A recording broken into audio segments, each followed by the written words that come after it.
Next up on WTV, another look into Singing in the Rain, a self-portrait project in today's Sports Minute. WTV's Daily Update starts now.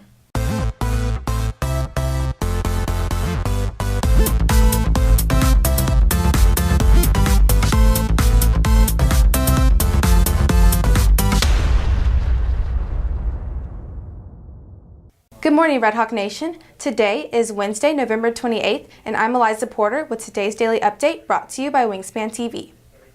Preparations are gearing up for theater's fall production of Singing in the Rain, with tech students working on some special additions to the stage. WTV's Kate Graham takes a look. Even though opening night for Singing in the Rain is on Thursday, the tech crew has been working on the set since August. So for Singing in the Rain, we started building our set right at the beginning of the year. With our new tech director, Mr. Dixon, we were able to design the set through his designs and use that to construct all of our new scenery for the show. Last year in December, water poured above the stage after an accident broke a pipe. To ensure that a repeat of last year's flood doesn't happen, while still being able to make it rain in the auditorium, the theater department has taken extra precautions. To make it rain on stage, we're actually going to be using a bunch of computerized software to control different pumps, to control different valves. We're going to have a full pond almost of a stage that's going to flood from the bottom, as well as a couple of sprinklers raining down from the top. So it kind of gives it a combination of top and bottom rain. All that is going to be controlled through a couple computers. That's all hopefully not going to spill onto the rest of our stage and flood it like we did last year. Reporting for WTV, I'm Kate Graham. AP drawing students are preparing for a big project, portraits that represent something important to them. WTV's Michael Layden has the details. Students will be doing large-scale pastel portraits over the next few weeks in AP drawing class. Each portrait will be done with a grid to get the drawing to look as realistic as possible. Well, I'm really excited to work with this medium. We're using pastel colored pencils, and I've never used it before. And I'm also excited to make something I'm going to be proud of. Portraits will reflect the students' passions, heritage, and culture, and will be hyper-realistic in detail. Well, I hope they learn how to mix realistic skin tones using colors that you normally wouldn't think of using to create skin tones. And I'm really excited that the students are looking at their culture and they will preserve an element of it in this portrait. Reporting for WTV, I'm Michael Layton. Since launching in 2011, Tumbleweed Textiles has focused on apparel surrounding the Lone Star State, but now they're shining a light on Frisco. WTV's Isabella Santiago has the details.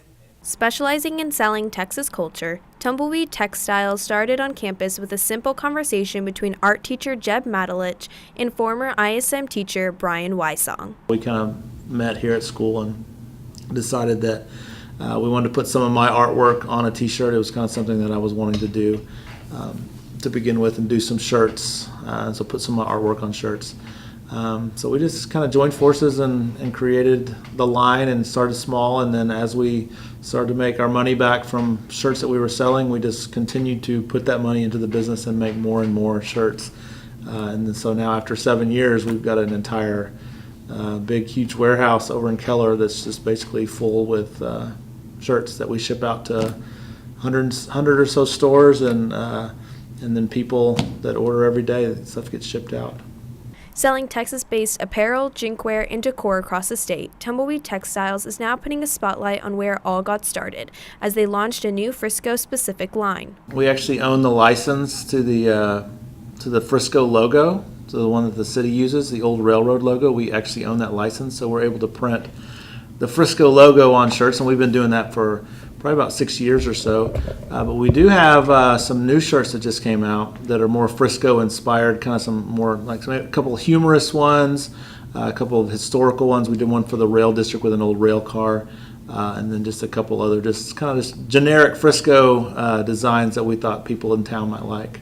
And it all starts with Matalich and a piece of paper. So if I come up with an idea, I usually sketch it down, and then I'll usually kind of refine that sketch, clean it up, make it a little bit bigger than a thumbnail sketch, and then I will usually ink it, scan it, put it in Photoshop, clean it up, add some texture, play around with different colors and stuff, and then put it on mocks, like shirt mocks, and kind of play around with what color I think it might work well with. For WTV, I'm Isabella Santiago. WTV Sports brings you the latest from campus athletics.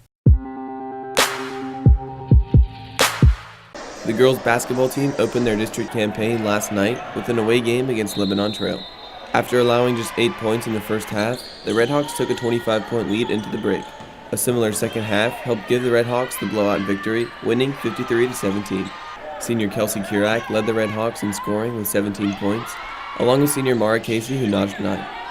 Their next opponent is Heritage at 6:30 on Friday in the Nest. For Wingspan TV, I'm Carter Braun.